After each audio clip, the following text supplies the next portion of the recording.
Think and rise में खुशामदीद। आज हम एक ऐसे मौजू पर बात करने जा रहे हैं जो आज की तेज रफ्तार दुनिया में शायद सबसे अहम महारत बन चुका है, और वो है सीधा सोचना। यानी ओवर थिंकिंग को कैसे रोका जाए और जहनी तौर पर बिल्कुल क्लियर कैसे हुआ जाए। जरा सोचिए, क्या आपके साथ ऐसा कितनी बार हुआ है कि आप किसी अच्छे से रेस्टोरेंट में गए, उन्होंने एक लंबा चौड़ा मेन्यू आपके सामने रख दिया और आप बस उसे देखते ही रह गए। समझ ही नहीं आ रहा कि क्या ऑर्डर करें। आखिर में आप हार मानकर वेटर से पूछते हैं कि भाई आप ही बता दें क्या अच्छा है, और वो फौरन एक ऐसी डिश का नाम लेता है जो सबसे महंगी होती है। क्योंकि आप कंफ्यूज होते हैं, आप वही ऑर्डर कर देते हैं।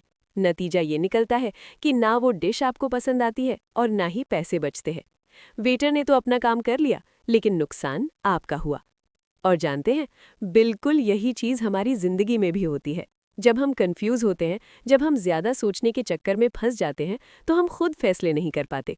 फिर दूसरे लोग हमारे लिए फैसले करते हैं, और अक्सर इन फैसलों का नुकसान भी हमें ही उठाना पड़ता है। आज का असल मसला मालूमात का सैलाब और लातादाद ऑप्शंस है, जिनकी वजह से हम सीधा नहीं सोच पाते। फिर हम कन्फ्यूजन, सुस्ती और गलत फैसलों के एक ऐसे चक्कर में फंस जाते हैं जो आखिर में हमारे लिए बड़ा नुकसान लेकर आता है। सीधा सोचने के लिए सबसे पहले हमें ये समझना होगा कि इसके दुश्मन कौन हैं। वो कौन सी चीज़ें हैं जो हमें सही सोचने से रोकती हैं। यहाँ हमारे दिमाग के कुछ पोशीदा जाल सामने आते हैं, जिन्हें कॉग्निटिव बायसेस यानी सोच की गलतियाँ कहा जाता है। ये वो जाल हैं जो हमें सीधा सोचने ही नहीं देते। पहला जाल ये है कि अगर हमें कोई शख्स अच्छा लगता है तो हमें उसकी हर बात अच्छी लगती है, हर काम सही लगता है। और अगर कोई हमें पसंद ना हो तो वो कितना ही अच्छा काम क्यों न कर ले, हमें उसमें कोई ना कोई खराबी नजर आ ही जाती है। ये भी सोच का एक जाल है। एक और दिलचस्प जाल एंकरिंग इफेक्ट है। फर्ज करें आप लैपटॉप खरीदने जाते हैं। दुकानदार सबसे पहले आपको 2 लाख रुपए का लैपटॉप दिखाता है, फिर उसके बाद 70,000 रुपए वाला दिखाकर कहता है कि इसमें भी तकरीबन वही सब कुछ है।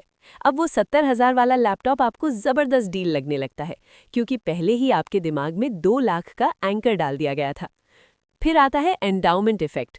जब कोई चीज़ हमारी मलकियत में आ जाती है तो हमारी नज़र में उसकी कीमत खुद ब खुद बढ़ जाती है।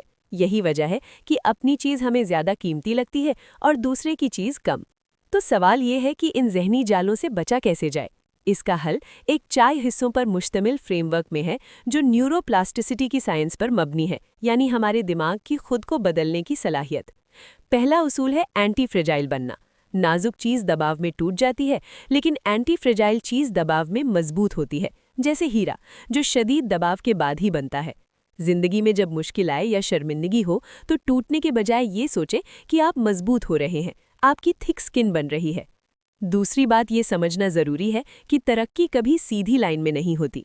अक्सर ऐसा वक्त आता है जब लगता है कि मेहनत ज़ाया हो रही है। इसे लर्निंग प्लेटो कहते हैं, और ज़्यादातर लोग यहीं आकर हार मान लेते हैं, जबकि जो डटे रहते हैं उनकी तरक्की में अचानक ज़बरदस्त उछाल आता है। अगला मसला है सीखी हुई बेबसी। जैसे हाथी की मिसाल, जो बचपन में जंजीर ना तोड़ पाने की वजह से बड़ा होकर भी खुद को कमज़ोर समझता है। बिल्कुल इसी तरह मनफी बातें हमारे दिमाग में भी जंजीरें डाल देती हैं। इसका हल है मुस्बत खुद कलामी। जो चीज़ें दूसरे कहते हैं उन पर हमारा कंट्रोल नहीं, लेकिन अपने ख्यालात पर हमारा पूरा कंट्रोल है। अब बात करते हैं अमली तकनीकों की। सबसे पहले बेकार और मुफीद ख्यालात में फ़र्क करना सीखें। बेकार ख्यालात वो होते हैं जिन पर हमारा कोई कंट्रोल नहीं, जैसे माजी या मुस्तकबिल। मुफीद ख्यालात वो होते हैं जो हमारी ख्वाहिशात, काम, अल्फाज और इरादों से मुतल्लिक हों। एक ज़बरदस्त उसूल है 6x6 रूल। खुद से पूछें कि क्या ये मसला 6 महीने बाद भी अहम होगा। अगर नहीं तो इस पर 6 मिनट से ज़्यादा दिमागी एनर्जी ना लगाएं। एक और बड़ी बीमारी है डूम स्क्रोलिंग। मनफी खबरें देख देख कर हमें लगने लगता है कि पूरी दुनिया खराब है। इसका हल ये है कि जैसे गंदे पानी में साफ पानी डाला जाए तो गंदगी निकल जाती है, वैसे ही मुस्बत और तरमीमी मवाद अपने दिमाग में डालें। वाज़ेह सोच के लिए वाज़ेह अहदाफ ज़रूरी हैं।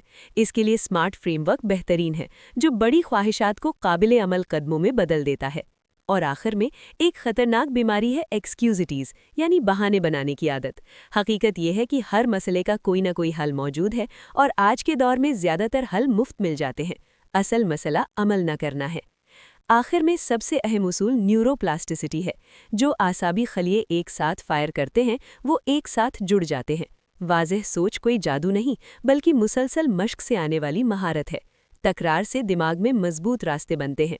अब सवाल यह है कि आज इसी वक्त आप सीधा सोचने के लिए कौन सा एक कदम उठाएंगे? अगर ये वीडियो आपके लिए मुफीद रही हो तो लाइक करें, सब्सक्राइब करें और इसे अपने परिवार और दोस्तों के साथ ज़रूर शेयर करें। थिंक एंड राइज, क्योंकि वाज़ेह सोच ही असल तरक्की है।